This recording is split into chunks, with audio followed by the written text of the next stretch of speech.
नमस्कार साथियों, मैं देवेंद्र साहू स्वागत करता हूं आप सभी का आपके अपने YouTube चैनल देवहित क्लासेस पर।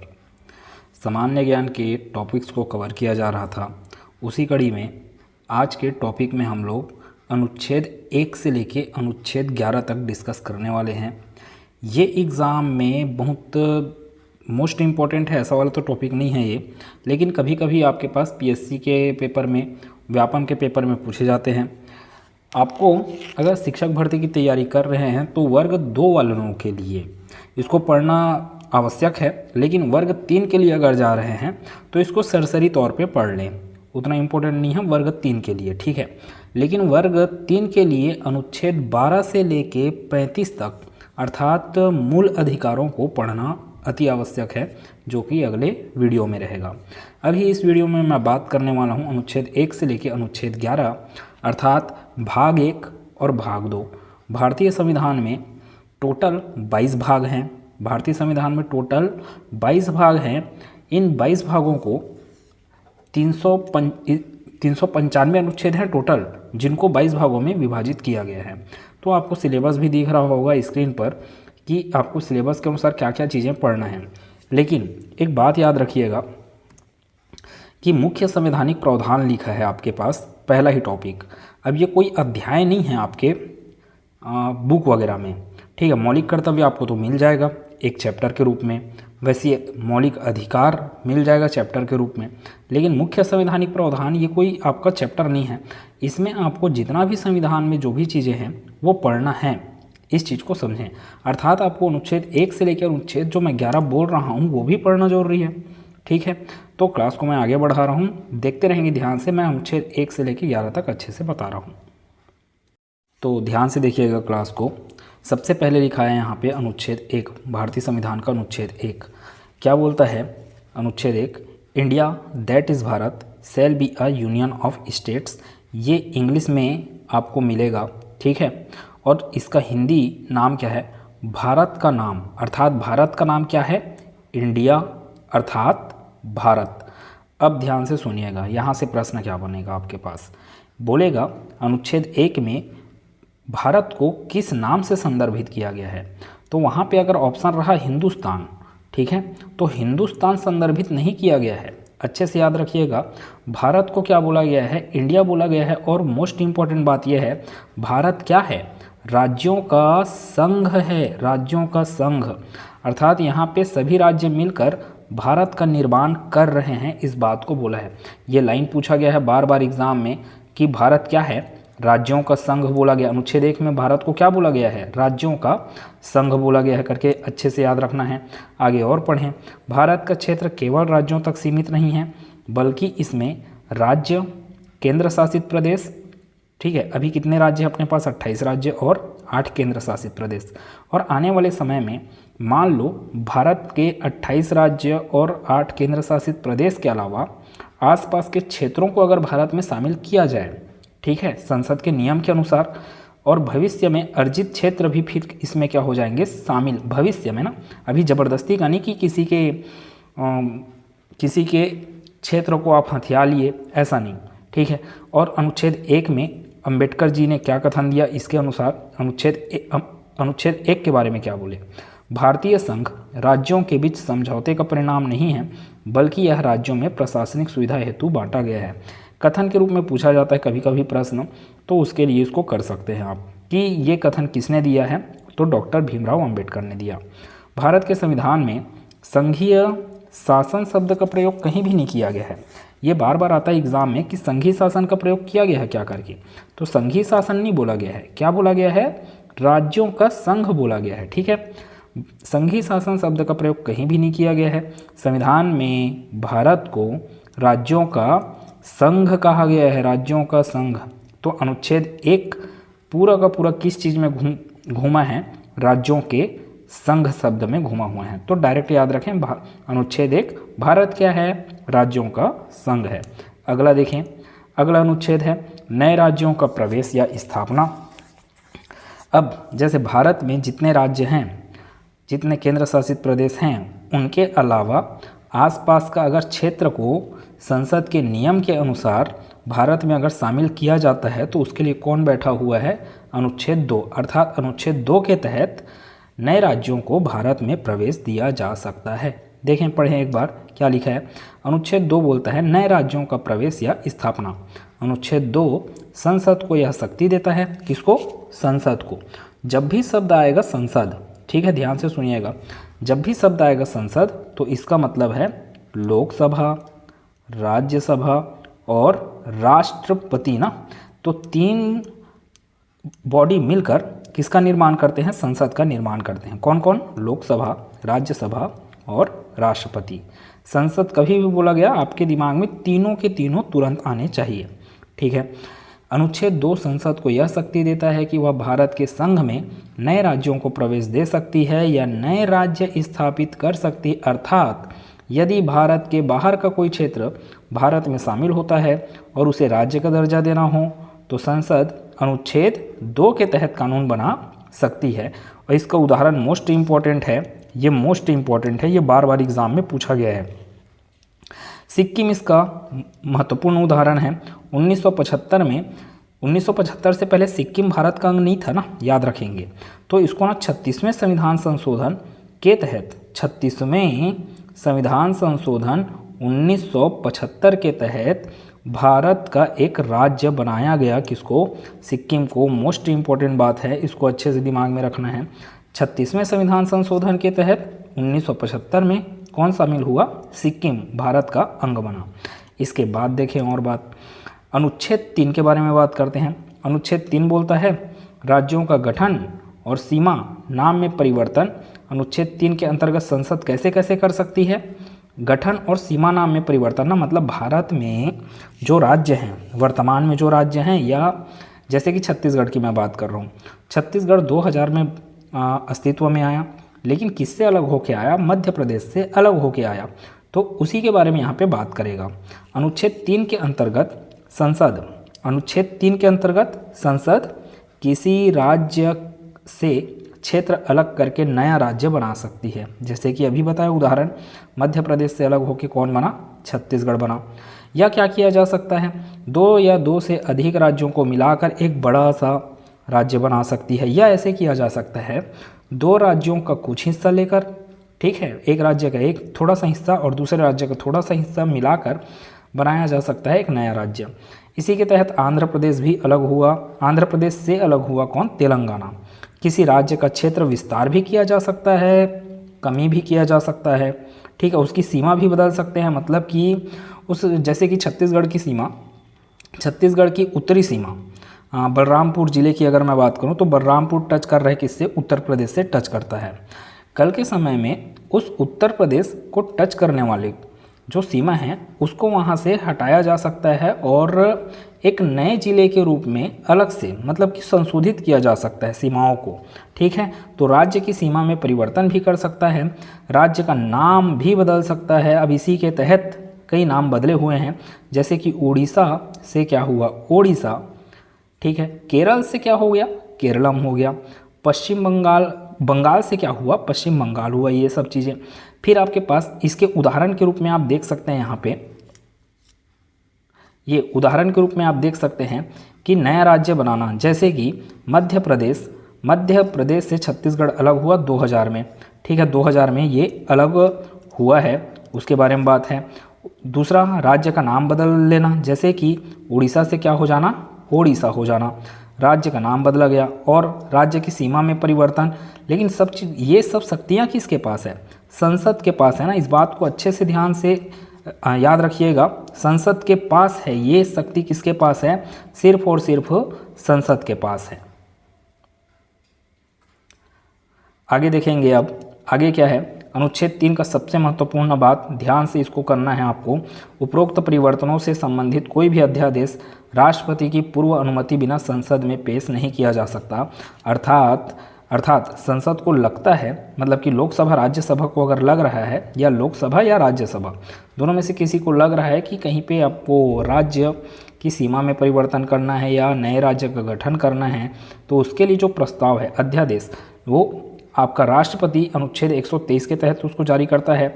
लेकिन वो अध्यादेश जब लाया जाएगा तो राष्ट्रपति की अनुमति आवश्यक है। तो उसकी पूर्व अनुमति के बिना लाया ही नहीं जा सकता ना, पहले राष्ट्रपति से अनुमति मांगा जाएगा, फिर उस प्रस्ताव को संसद में पेश किया जाएगा। ठीक है, तो ये इंपॉर्टेंट बात है, इसको एग्जाम में पूछता है। इस अध्यादेश पर अनुमति देने से पूर्व राष्ट्रपति क्या करेगा? संबंधित राज्य के विधानमंडल का मत जानने के लिए यह प्रस्ताव संबंधित विधानमंडल को भेजता है, और ये मत जानने के लिए एक निश्चित सीमा दिया जाएगा ना, जैसे कि 15 दिन, 20 दिन या महीने दिन, जैसे भी। अब उसके भीतर में वो अपना राज्य सरकार ना, कोई भी राज्य सरकार की बात किया जा रहा है, वो अपना मत दे चाहे मत दे, मतलब कि अपना विचार प्रस्तुत करे या ना करे, संसद इसके लिए बाध्य नहीं है कि उस राज्य ने, जैसे कि छत्तीसगढ़ की सीमा में परिवर्तन करना है तो छत्तीसगढ़ के विधानमंडल से ये इस विचार को प्रस्तुत करने के लिए बोला जाएगा। अब छत्तीसगढ़ का जो विधानमंडल है वो तय समय में अगर जवाब नहीं दे रहा है या तय समय में जवाब दे भी दे, ठीक है, उसके सीमाओं से परिवर्तन के संबंध में, तो भी अब बोलेगा छत्तीसगढ़ कि हमारे सीमा में परिवर्तन ना करो करके, ठीक है, ध्यान से सुनिएगा, सीमाओं में परिवर्तन ना करो करके बोलेगा, फिर भी संसद को यह अधिकार है कि वह राज्य की अनुमति के बिना उपरोक्त परिवर्तन कर सकती है। राष्ट्रपति तथा संसद संबंधित राज्य के मत को मानने के लिए, देख रहे हैं क्या लिखा है, मत को मानने के लिए बाध्य नहीं है, अतः संसद संबंधित राज्य की अनुमति के बिना भी उपरोक्त परिवर्तन कर सकती है।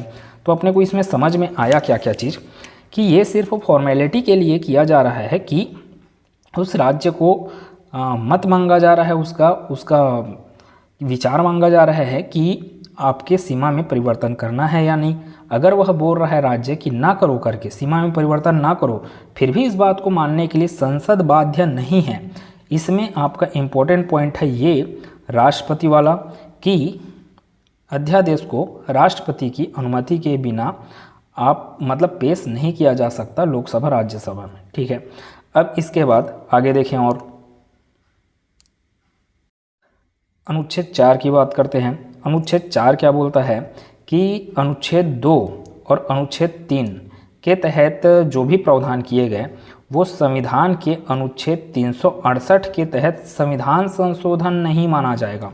देखो, भारतीय संविधान में संशोधन करने का अधिकार, भारतीय संविधान में संशोधन करने का अधिकार अनुच्छेद 368 देता है, लेकिन हमने राज्य में की सीमा में परिवर्तन कर दिया या 2 राज्यों के क्षेत्रों को मिलाकर नया राज्य बना दिया, तो उन सब चीज़ों के लिए कोई संविधान संशोधन करने की ज़रूरत नहीं है। यह चीज़ बोलता है कौन?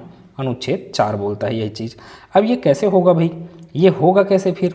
अगर संविधान संशोधन करने की ज़रूरत नहीं है तो कैसे होगा ये? सिर्फ और सिर्फ साधारण बहुमत से और साधारण विधायी प्रक्रिया से होगा। देखो, साधारण बहुमत का मतलब भी लिखूँ मैं यहाँ पे, और साधारण विधायी प्रक्रिया क्या है? साधारण बहुमत का मतलब क्या होता है? मान लो कि उस समय ना 100 लोग उपस्थित हैं, ठीक है, सभा में 100 लोग उपस्थित हैं, तो वोट पारित हो गया या जो मुद्दा आया है वो पारित हो गया करके कैसा माना जाएगा कि मुद्दा पारित होने के पक्ष में 51 वोट पड़ जाए। मतलब सिर्फ आधे से अधिक वोट का पड़ना ही क्या कहलाता है? साधारण बहुमत। अब उस सभा में टोटल कितने सदस्य थे उससे कोई मतलब नहीं, ठीक है, मतलब टोटल कितने, जो अनुपस्थित थे उनके भी बात कर रहा हूँ मैं। वहाँ पे सिर्फ उपस्थित सदस्य जितने लोग रहेंगे उपस्थित, उन लोगों के आधे से अधिक लोगों ने अगर सहमति दे दिया तो इस प्रकार के बहुमत को क्या बोला जाता है? साधारण बहुमत बोला जाता है। पढ़ेंगे, किसी प्रस्ताव विधेयक पर मतदान करने वाले और उपस्थित सदस्यों में से आधे से अधिक सदस्यों का समर्थन मिलना ही क्या कहलाता है? साधारण बहुमत कहलाता है। अब ये साधारण विधायी प्रक्रिया, जैसे कि हर एक प्रस्ताव लाया जाएगा, तो मतलब कोई भी विधेयक लाया जाएगा, वो जैसे आया, जैसे विधेयक को पेश किया गया, अब लोकसभा राज्यसभा जहाँ पेश किया गया पहले वहाँ पारित होना है इसको। जैसे लोकसभा में पेश किया गया तो लोकसभा में पारित होगा, फिर कहाँ जाएगा? राज्यसभा में। यदि राज्यसभा में पेश किया गया तो पहले राज्यसभा में पारित होगा, फिर कहाँ जाएगा? लोकसभा में। तो ये है कंडीशन आपका, दोनों सदनों से पारित होना चाहिए, फिर उसके बाद लास्ट राष्ट्रपति की स्वीकृति मिलना चाहिए, और राष्ट्रपति का स्वीकृति जब मिल जाता है तो यह एक कानून का रूप ले लेता है, ठीक है। तो ये है आपका सामान्य विधायी प्रक्रिया। अनुच्छेद 1 से लेकर अनुच्छेद 4 तक बात किए। अब बात करने वाले हैं अनुच्छेद 5 से लेके 11 जो कि नागरिकता संबंधी प्रावधानों को बताता है। चले देखेंगे फिर भाग 2 की बात करते हैं। भाग 1 के बारे में बात कर लिए, भाग 2 किससे संबंधित है तो नागरिकता से संबंधित है, जो कि अनुच्छेद 5 से लेकर अनुच्छेद 11 तक में इस नागरिकता से संबंधित बातें किया गया है। अनुच्छेद 5 क्या बोलता है, जिस समय संविधान लागू हुआ अर्थात 26 जनवरी 1950 को 26 जनवरी 1950 को जब संविधान लागू हुआ उस समय भारत का नागरिक किनको किनको माना जाएगा। ठीक है, भारत का नागरिक किनको किनको माना जाएगा, तो उनको भारत का नागरिक माना जाएगा जिसके माता पिता या दादा दादी या नाना नानी परदादा परदादी ने जब भारत आज़ाद हुआ या भारत पाकिस्तान बांग्लादेश ये सब एक ही थे तब जन्म लिए थे, उसके दादा दादी लोग वगैरह। ठीक है, मतलब कि उसके पूर्वज लोग। इसके अंतर्गत परिवार की 3 पीढ़ियों को गिना जाता है। देखो मैं इसमें सब चीज़ बात लिखा हूँ, लेकिन इसमें इम्पोर्टेंट बात सिर्फ ये याद रखें आप, संविधान लागू होने के समय भारतीयों की नागरिकता को बताता है कौन, अनुच्छेद 5। आप नीचे जो उदाहरण लिखा हूँ उसको आप पढ़ सकते हैं। जैसे कि राम का जन्म अगर भारत में हुआ उस समय तो क्या कहलाएगा, भारत का नागरिक कहलाएगा। राम का जन्म विदेश में हुआ लेकिन उसके पिता का जन्म अगर भारत में हुआ है और कल के समय में राम भारत का नागरिक कहलाना चाहता है तो उसके पास पूरा अधिकार है कि वो भारत का नागरिक कहलाएगा क्योंकि उसके पिता का जन्म भारत में हुआ था। ठीक है, राम का जन्म और माता पिता दोनों विदेश में जन्मे थे, लेकिन वह संविधान लागू होने से पहले कम से कम 5 वर्ष से भारत में सामान्य रूप से अगर रह रहा था तो भी वो क्या कहलाएगा, भारत का नागरिक कहलाएगा। तो मोटे तौर पे बस याद रखें इसमें कि अनुच्छेद 5 क्या बताता है आपको, संविधान लागू होने के समय भारतीयों की नागरिकता को बताता है। आगे देखें, आगे लिखा है अनुच्छेद 6, 7, 8 के बारे में। पाकिस्तान से भारत आए लोगों, इसको ऐसे ही याद रखेंगे ना सरसरे तौर पे। पाकिस्तान से भारत आए लोगों की नागरिकता के बारे में अनुच्छेद 6 बात करता है, जबकि भारत से पाकिस्तान गए लोगों की नागरिकता के बारे में अनुच्छेद 7 बात करता है। देखो पहले कौन आया, पाकिस्तान से भारत वाले, फिर 7 में क्या हुआ, भारत से पाकिस्तान गए। ठीक है, इन लोगों के नागरिकता के बारे में बात करता है। देखो इसको डिटेल से पढ़ने की ज़रूरत नहीं है, आपको ऊपरी ऊपरी तौर पे पढ़ना है और ये मोस्ट इम्पॉर्टेंट टॉपिक है, ये वाला चीज़ आपके दिमाग से हटना चाहिए, लेकिन कभी कभी एग्ज़ाम में आ जाता है इसलिए इसको ऊपरी तौर पे आपको याद रखना है। ठीक है, 8वां देखें। देखो आपने पहले बात किया किसके बारे में, पाकिस्तान से भारत, फिर बात किया भारत से पाकिस्तान, अब बात किया जाएगा विदेश में रहने वाले। अब देखो विदेश का अर्थ अपने लिए तो विदेश पाकिस्तान भी है, बांग्लादेश भी है, लेकिन अनुच्छेद 8 यही बात करता है कि विदेश का अर्थ में, इस विदेश शब्द में पाकिस्तान और बांग्लादेश संबंधित नहीं है, क्योंकि पाकिस्तान और बांग्लादेश की बात कहाँ पे हो गया, अनुच्छेद 6 और अनुच्छेद 7। अच्छा, यहाँ जब भी मैं लिखा हूँ पाकिस्तान, जहाँ पे इस पाकिस्तान का अर्थ अभी वर्तमान के पाकिस्तान और बांग्लादेश से है, क्योंकि बांग्लादेश पहले क्या कहलाता था, पूर्वी पाकिस्तान कहलाता था। ठीक है, तो अलग से यहाँ पे विदेश शब्द में पाकिस्तान और बांग्लादेश को छोड़ देंगे आप। ठीक है, विदेश में रहने वाले भारतीय मूल के नागरिकों की नागरिकता के बारे में कौन बात करता है, 8वां अनुच्छेद बात करता है। इसके आगे देखें, अब इसके आगे है 9वां। ठीक है, कि नागरिकता की समाप्ति कैसे हो सकती है, इसके बारे में बात कर रहा है कि कोई व्यक्ति अगर बोल रहा है कि मैं भारत का नागरिक नहीं रहना चाहता या वो विदेशी राज्य का नागरिकता को ग्रहण कर लेता है तो उसका तुरंत ही भारत से नागरिकता समाप्त हो जाएगा। 9वां नागरिकता की समाप्ति बोलता है, जबकि 10वां ये बोलता है नागरिकता का यथास्थिति बने रहना। मतलब किसी को यदि भारत का नागरिक माना जा रहा है तो उसको कब तक भारत का नागरिक माना जा सकता है, किन किन परिस्थितियों में वह भारत का नागरिक कहलाने का अधिकार से वंचित नहीं किया जाएगा उसको, इसकी बात करता है इसमें। तो फिर वही बात मोटे तौर पे ही याद रखें आप, नागरिकता की समाप्ति 9वां, नागरिकता का जैसे का तैसा अर्थात नागरिकता का यथास्थिति बने रहना 10वां। लेकिन अब है अनुच्छेद 11 जो कि आपका मोस्ट इम्पॉर्टेंट अनुच्छेद है। ठीक है, देखें अनुच्छेद 11 बोलता है नागरिकता के संबंध में कानून बनाने का एकमात्र अधिकार किसको है, भारतीय संसद को है। भारतीय संसद मैंने बोला संसद शब्द कहीं भी आया मतलब लोकसभा, राज्यसभा और राष्ट्रपति। ठीक है, तो सिर्फ अधिकार किसको है? संसद को ही बस अधिकार है, इसके अलावा और किसी को अधिकार नहीं है। अब मैंने जितना भी आपको पढ़ाया उसको एक बार सरसरी तौर पे देखा जाए। देखें, अब आपने जितना भी पढ़ा उसको ऊपरी तौर पे देखें, यहाँ से रिवीजन कर सकते हैं आप। पहला बोलता है कि भारत क्या है? राज्यों का संघ है। दूसरा बोलता है कि भारत के बाहर के क्षेत्र जिनको भारत में प्रवेश करना है अर्थात नए राज्यों के प्रवेश से संबंधित है। इसी में हम लोग पढ़े थे 36वां संविधान संशोधन 1975 में सिक्किम को भारत में प्रवेश दिलाया गया या भारत का एक अंग बनाया गया।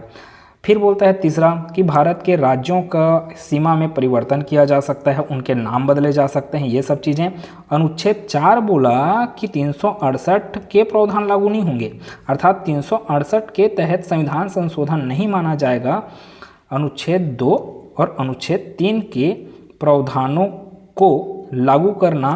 अनुच्छेद 4 बोलता है कि इन प्रावधानों 2 अनुच्छेद और 3 अनुच्छेद के प्रावधानों को लागू करना 368 अनुच्छेद के तहत संविधान संशोधन नहीं कहलाएगा। अब मैं जब आपको अनुसूचियां पढ़ा रहा था तो एक ठो बात बताया कि अनुसूची 1 किससे संबंधित है? अनुच्छेद 1 और अनुच्छेद 4। ठीक है, अब आप अनुच्छेद 4 की बात कर रहे हो तो उसके अंतर्गत में 2 और 3 आ जाते हैं, मतलब 2 और 3 नहीं आ रहा है, 2 और 3 के प्रावधान लागू करने वाली बात आ रहा है। ठीक है, फिर बात की है भाग 2 के बारे में, नागरिकता। 5वां भारत का नागरिक कौन कहलाएगा? भारत के स्वतंत्र होने के समय वाली बात था। 6वां पाकिस्तान से भारत आए वाले लोग। 7वां भारत से पाकिस्तान गए लोग। अब 8वां विदेश, विदेश में कौन शामिल नहीं? पाकिस्तान शामिल नहीं और बांग्लादेश शामिल नहीं। नागरिकता का यथास्थिति नागरिकता की समाप्ति। और 10वां नागरिकता का बने रहना। 11वां बोलता है संसद को ही एकमात्र शक्ति प्रदान है नागरिकता को बनाए रखने के लिए कानून बनाना, नागरिकता को समाप्त करने के लिए कानून बनाने की शक्ति सिर्फ और सिर्फ संसद को है, किसी राज्य के विधानमंडल को नहीं है। तो इस प्रकार से आप क्या कर सकते हैं की पॉइंट के थ्रू रिवाइज कर सकते हैं चीज़ों को। ठीक है, अब मैं जितना आपको पढ़ाया उससे संबंधित कुछ कुछ MCQ करते हैं। तो देखेंगे क्वेश्चंस। भारतीय संविधान के अनुच्छेद 1 के अनुसार भारत क्या है? राज्यों का परिसंघ नहीं है भाई, राज्यों का संघ पढ़े ना आप। तो भारतीय संविधान के अनुसार भारत क्या है? अनुच्छेद 1 के अनुसार राज्यों का एक संघ है। ठीक है, दूसरा प्रश्न देखें। दूसरा प्रश्न बोल रहा है नागरिकता के संबंध में कानून बनाने की शक्ति संसद को किस अनुच्छेद में दी गई है? तो अनुच्छेद 11 में दी गई है। फिर आगे बात, क्वेश्चन 3 विदेश में रहने वाले की बात कर रहे हैं। विदेश में, अब विदेश कैसे कैसे याद कर, जितना भी अनुच्छेद दिया यहाँ पे फिर से रिवाइज कर सकते हैं। पांचवा अनुच्छेद क्या था? आज़ादी के समय की नागरिकता बात करता है। 6वां बोला पाकिस्तान से भारत। फिर 7वां भारत से पाकिस्तान वालों के बारे में। 8वां बोलता है विदेश के बारे में। 10वां आपका क्या बोला था कि नागरिकता का बने रहना, ये 10वां बोला था। तो अभी प्रश्न का आंसर क्या है? ऑप्शन नंबर सी, विदेश से संबंधित वाली बात कर रहा है। फिर आगे देखें, चौथा प्रश्न कूट आधारित प्रश्न है। यहाँ पे भारत राज्यों का संघ है, कथनों पर विचार कीजिए और क्या पूछा है देखें, सही कूट चुनिए। इस लाइन को अच्छे से देख लेना, वो सही पूछ रहा है कि सही नहीं है पूछ रहा है। ठीक है, तो अभी फिलहाल क्या क्या समझ में आ रहा है? भारत राज्यों का संघ है, बिल्कुल सही बात है। अनुच्छेद 2 नए राज्यों के प्रवेश या स्थापना से संबंधित है, ये भी सही है। पुनर्सीमन की व्यवस्था करता है कौन सा? अनुच्छेद 3। तो अनुच्छेद 3 राज्य की सीमा में परिवर्तन, ये भी सही है। मतलब कि option number D correct answer हुआ इसका। आगे देखें, ये कथन कारण पर आधारित प्रश्न है एक। अनुच्छेद 9 के अनुसार विदेशी नागरिकता स्वेच्छा से प्राप्त करने वाला व्यक्ति भारतीय नागरिक नहीं रह सकता। अभी किए हम लोग, बिल्कुल सही कथन ये हुआ। कारण भारत ने संविधान में एकल नागरिकता की व्यवस्था की है। तो भारत ने संविधान में एकल नागरिकता की व्यवस्था तो की है, इस चीज़ को हम लोग अभी संविधान के स्रोतों में पढ़े थे, ठीक है, पिछले क्लास में। तो ये भी तो सही है। अब बात यह है कि कथन और कारण दोनों तो सही हो गए, या तो ऑप्शन ए सही होगा या तो ऑप्शन बी सही होगा। लेकिन वापस सोचें, अनुच्छेद 9 के अनुसार विदेशी नागरिकता स्वेच्छा से प्राप्त करने वाला व्यक्ति भारतीय नागरिक नहीं रह सकता, क्योंकि भारत ने संविधान में एकल नागरिकता की व्यवस्था की है। तो भाई भारत ने संविधान में एकल नागरिकता की व्यवस्था की है, तो ये तो अपने आप में एक प्रावधान है। लेकिन विदेशी नागरिकता स्वेच्छा से प्राप्त करने वाला व्यक्ति भारतीय नागरिक नहीं रह सकता का कारण भारत में एकल नागरिकता का होना नहीं है। ठीक है, इसने स्वेच्छा से त्याग दिया भारत की नागरिकता बोल सकते हैं। ठीक है, मतलब कि इस प्रश्न के लिए आंसर क्या जाने वाला है, कथन और कारण दोनों तो सही हैं, लेकिन कारण कथन की सही व्याख्या नहीं करता है। तो ये मैं बताया आपको भाग 1 और भाग 2 के बारे में। अगले क्लास में मैं मोस्ट इम्पोर्टेंट भाग के बारे में बात करूंगा, जहां पे हमको ट्रिक की भी आवश्यकता पड़ने वाला है, अनुच्छेद 12 से लेके अनुच्छेद 35 तक का। लेकिन पार्ट वाइज में रहेगा सब चीज़ें। तो उम्मीद है सब चीज़ें आपको क्लियर हो रहा होगा। अगर आपको ये सीरीज़ पसंद आ रहा है तो वीडियो को बिल्कुल लाइक किया करें। चैनल सब्सक्राइब नहीं किए हैं तो चैनल सब्सक्राइब कर लें, और वीडियो का नोटिफिकेशन पाने के लिए बेल आइकन को क्लिक करके ज़रूर रखें। मिलेंगे अगले क्लास में। धन्यवाद।